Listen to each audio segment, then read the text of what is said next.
Movimentos sociais Brasil Colônia. O Brasil foi colonizado por Portugal a partir de 1500, mas a efetiva exploração do território não começou no mesmo ano. Inicialmente, os portugueses apenas extraíam das terras brasileiras o pau-brasil, que era trocado com os indígenas. Na falta de materiais preciosos que demoraram para serem encontrados, esse tipo de relação de troca, chamado escambo, permaneceu por algumas décadas. Com o desenvolvimento da exploração do Brasil em sentido colonial, ou seja, tudo o que era produzido em território brasileiro iria para Portugal. Esse tipo de relação estava inserido na lógica do mercantilismo, que marcava as ligações de produção e lucro entre colônias e suas respectivas metrópoles. O modelo que possui essas características é chamado de pacto colonial. O objetivo das metrópoles era aumentar o máximo de lucro possível com a produção das colônias.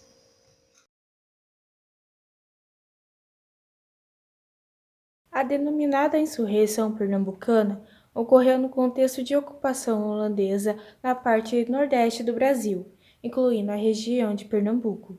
Os holandeses se estabeleceram nessa região a partir de 1630, no período que o Brasil estava sob o jugo trono espanhol, que estava unido a Portugal desde 1580, no processo conhecido como União Ibérica. A insurreição pernambucana representou uma ação de confronto com os holandeses por parte dos portugueses, comandados principalmente por João Fernandes Vieira, um próspero senhor de engenho pernambucano. Nessa luta contra os holandeses, os portugueses contaram com o importante auxílio de alguns africanos libertos e também de índios potiguares. A oposição dos portugueses aos holandeses ocorreu em decorrência da intensificação de cobranças de impostos e também de empréstimos realizados pelos senhores de engenho, de origem portuguesas, com banqueiros holandeses, e com a Campanha das Índias Ocidentais, empresa que administrava as possessões holandesas fora da Europa. Outro fato que acarreou a rivalidade foi a questão religiosa. Boa parte dos holandeses que estava na região de Recife e de Olinda era formada principalmente por judeus ou protestantes.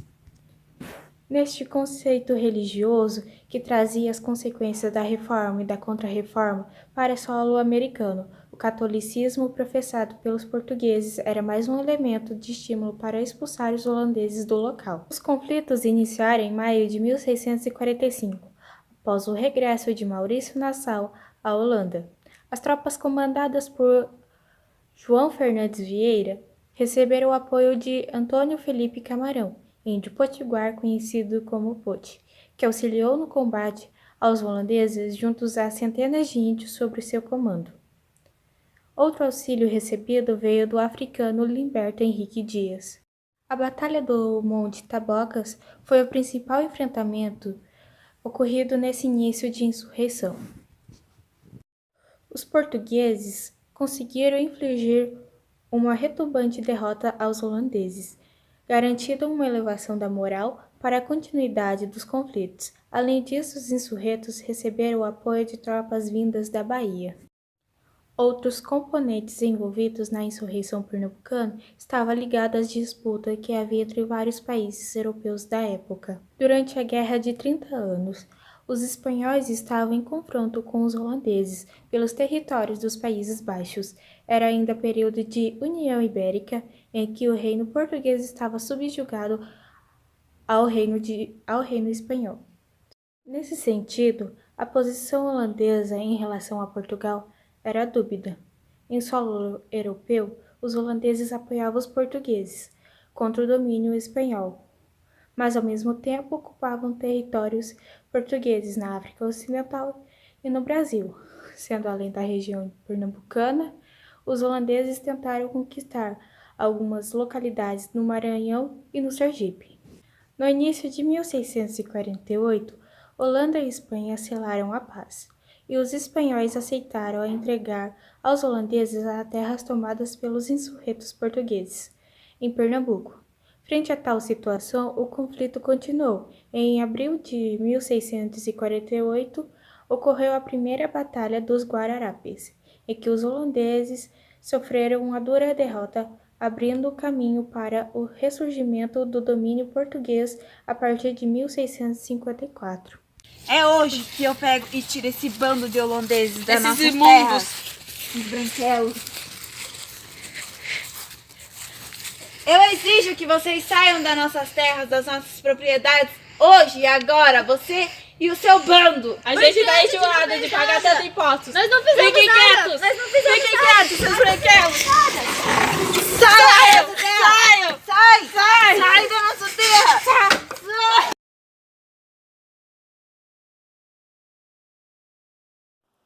A Revolta Beckman foi uma rebelião dos comerciantes nordestinos contra a Companhia de Comércio do Estado do Maranhão, criada pela coroa portuguesa para estimular o desenvolvimento da economia da região. O pau-brasil foi o primeiro produto básico da economia brasileira sendo explorado desde quando os portugueses chegaram aqui no Brasil. Alguns anos mais tarde, em torno do ano de 1531, a coroa portuguesa resolveu adotar o modelo das chamadas capitanias hereditárias. Grandes pedaços de terra que foram doados a alguns homens de confiança que possuíam direitos e deveres. Com as capitanias hereditárias, surgiu um novo tipo de economia, a cana-de-açúcar, pois Portugal precisava encontrar uma atividade para continuar lucrando, já que o comércio de especiarias nas Índias estavam entrando em decadência. O Brasil sofreu com muitas invasões, e uma delas foi a invasão holandesa na região nordeste do Brasil. Essas invasões ocorreram em razão de Portugal e Espanha se unirem com o resultado de uma crise dinástica. A Holanda não era aliada da Espanha, por isso, quando os dois países ibéricos se uniram, formando a União Ibérica, a Holanda invade o Brasil e permanece no Nordeste durante 60 anos. Ao longo desses 60 anos, os colonos e comerciantes do Nordeste acabaram criando relações comerciais. Mas com a saída dos holandeses do país e a crise do açúcar que se seguiu, a região Nordeste se tornou um lugar com estagnação econômica. Muitos estados do Nordeste ficaram extremamente pobres, quase abandonados, como o estado do Maranhão. E na tentativa de melhorar com essa economia, que a coroa portuguesa em 1682 criou a Companhia Geral do Comércio do Estado do Maranhão. A função dessa companhia era comprar os produtos agrícolas daquela região, vender produtos manufatores e abastecer as elites coloniais com escravos, chegando ao número de 500 escravos africanos por ano.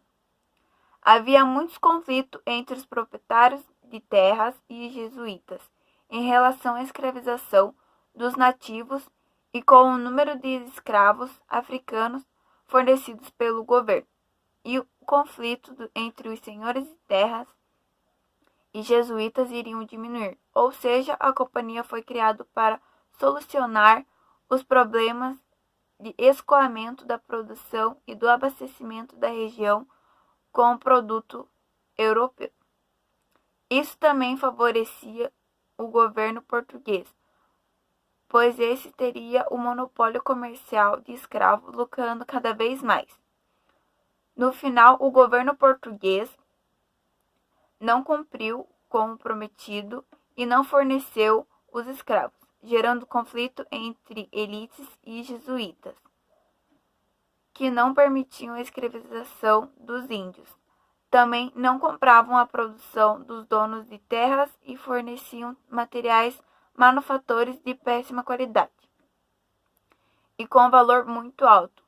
Com todo esse problema, a insatisfação na região foi aumentando ao longo do tempo. Em 1684, teve a revolta nativista chamada de Revolta de Beckman. liderada pelos irmãos Thomas e Emanuel Beckman, 2 senhores de engenho da região do Maranhão. A rebelião se deu por meio de uma invasão ao depósito da Companhia de Comércio do Estado do Maranhão, com o apoio dos comerciantes.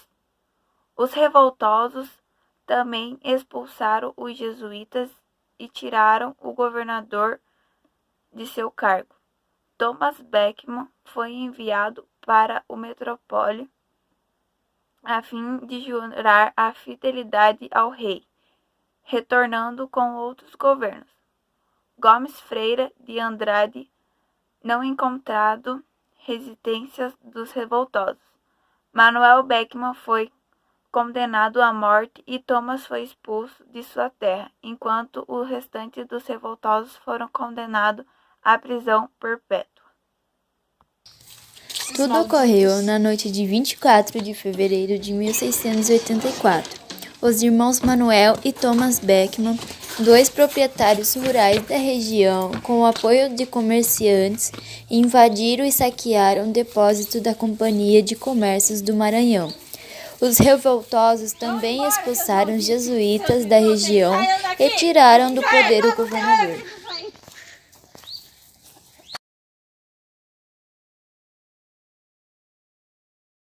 A partir de 1654, a expulsão definitiva dos holandeses de Pernambuco provocou uma grande mudança no cenário econômico da região. Os grandes produtores de açúcar, que anteriormente usufruíram dos investimentos holandeses, agora viviam uma crise decorrente da baixa do açúcar, produzido nas Antilhas. Contudo, estes senhores de engenho ainda possuíam um controle do cenário político local, por meio do poder exercido na Câmara Municipal de Olinda. Em contrapartida, Recife, região vizinha e politicamente subordinada a Olinda, era considerado o principal polo de desenvolvimento econômico de Pernambuco. O comércio da cidade trazia grandes lucros aos portugueses, que controlavam a atividade comercial da região. Essa posição favorável tinha como motivação as diversas melhorias empreendidas na cidade, com a colonização holandesa, que havia transformado a cidade em seu principal centro administrativo. Ao mesmo tempo, a divergência da situação política e econômica entre os fazendeiros de Olinda e os comerciantes portugueses de Recife criou uma tensão local. Inicialmente, os senhores de engenho de Olinda, vivendo sérias dificuldades para investirem no negócio açucareiro, pediram vários empréstimos aos comerciantes portugueses de Recife. Contudo, a partir da deflagração da crise açucareira, muitos dos senhores de engenho acabaram não tendo condições de honrar seus compromissos. Nessa mesma época, a complicada situação econômica de Olinda somou-se ao completo sucateamento da cidade, que sofreu com as guerras que expulsaram os holandeses. Com isso, a Câmara de Olinda decidiu aumentar os impostos de toda a região, incluindo Recife, para que fosse possível recuperar o centro administrativo pernambucano.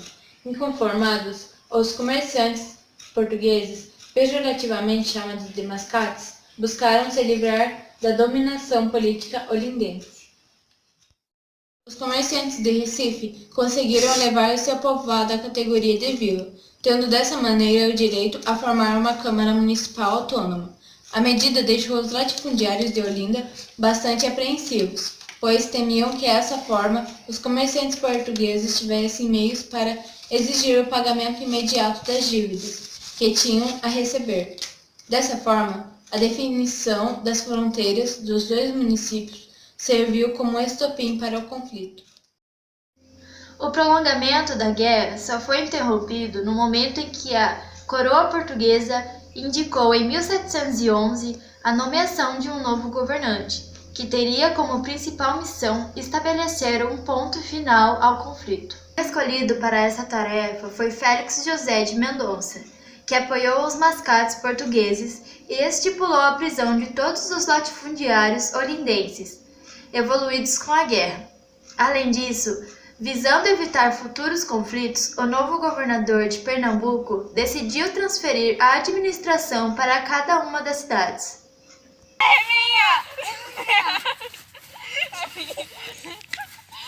quero.